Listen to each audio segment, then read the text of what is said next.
Yo, what's going on? LL School K here. So I'm gonna get straight to it.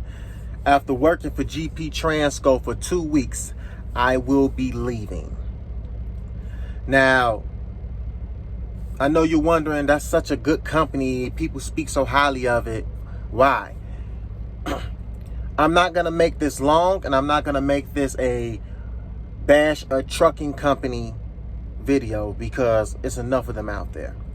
I'm just going to talk about my experience from my point of view, my opinion, and how I feel about GP Transco.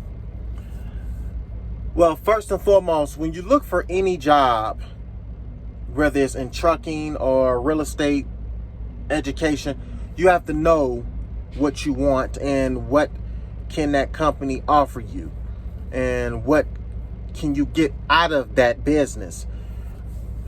Just to keep it straightforward and simple, GP Transco did not have what I was looking for. I came over here, gave them a shot. It just was not a fit. GP Transco is a over-the-road company.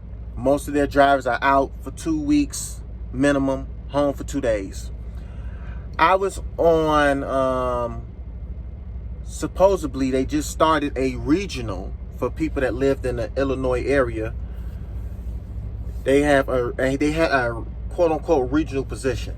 Now I don't know what their meaning of regional is, but for anybody that's been in the trucking industry knows that, you know, regional guys run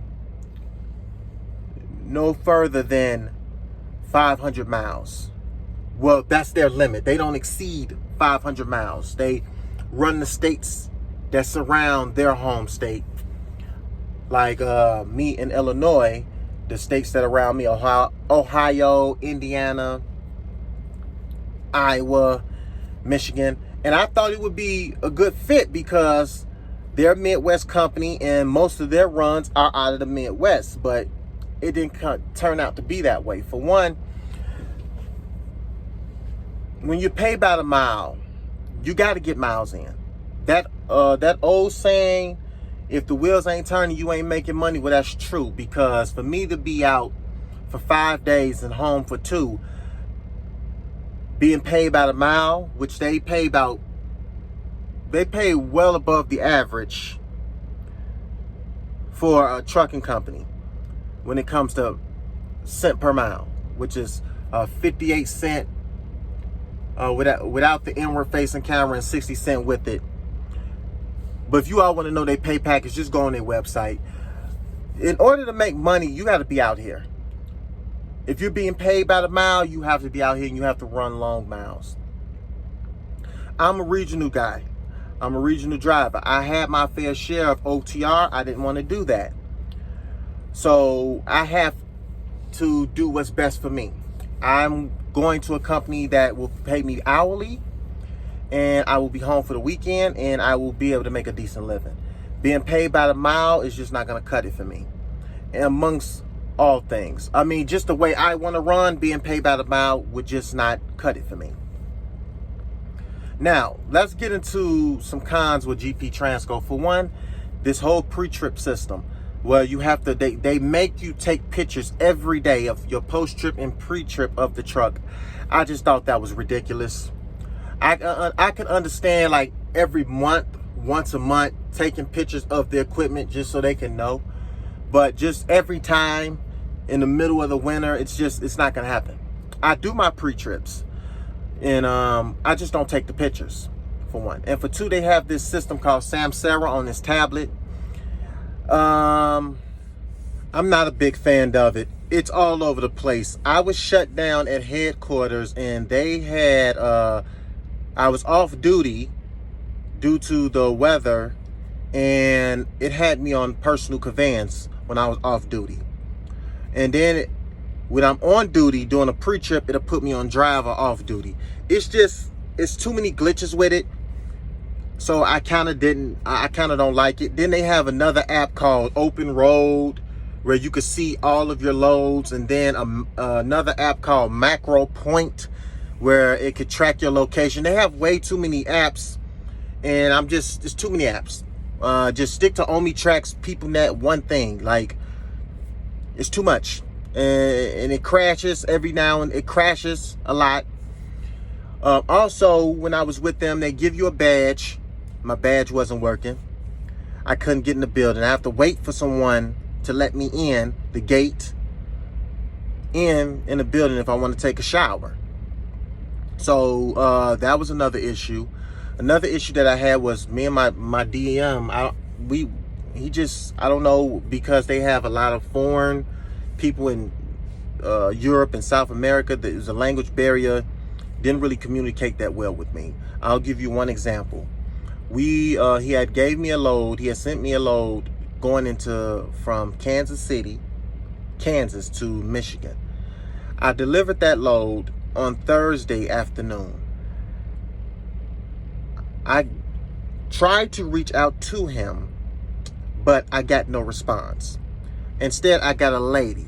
She didn't give me her name, and I told her, okay, I'm just waiting for my next load because it's been about 45 minutes. Can you tell me what's going on? I thought, I'm thinking in the back of my mind, they say a quick turnaround times, you don't have to wait on the load. Well, I was waiting for about 45 minutes after I delivered the load Thursday afternoon. She tells me to head back to headquarters from Michigan. And I was in the Detroit area, so I drove 270 miles from Michigan to headquarters. Now, after I did that load, my DM didn't reach back out to me, didn't get me a load to 9 o'clock Friday morning. I was already in headquarters. He sent me a load in Michigan, going further out in Michigan, almost near Canada. And I told him, it's Friday, I'm not going to make that load because I'm already here in Illinois. He gets upset because, for one, my home time is Saturday. My home time is coming close. So if I would have went to Michigan, I would have made it back on time for my home time. So he got upset. He said, why are you in headquarters? You shouldn't have been there. Who told you to do that? Well, the person that was in your place when I couldn't get a hold of you. So, and they say they could track you with the apps is better. They could track you and they know when you deliver a load, so you don't have to put it in. You delivered and when you arrive, like you have to do with Omnitrax and PeopleNet. That's not true. My DM didn't even know I delivered my load. He thought I was still in Michigan, but I was given orders to come back to headquarters in Joliet. So it's a miscommunication there. Also,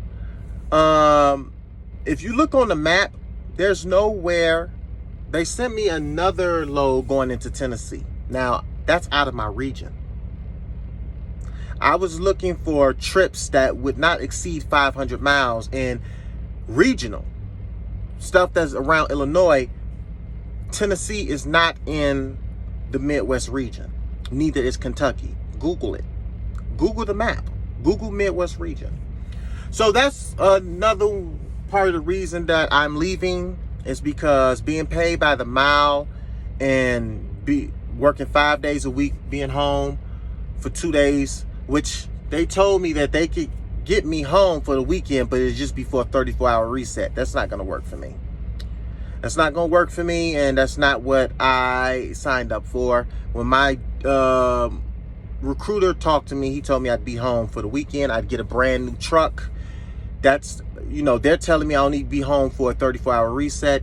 They put me in a Volvo with a cracked fender, and it buzzes. It makes all types of noises when I'm driving, with SDP malfunction and right speaker malfunctions. I don't know, but it's annoying as hell. So I'm leaving the company.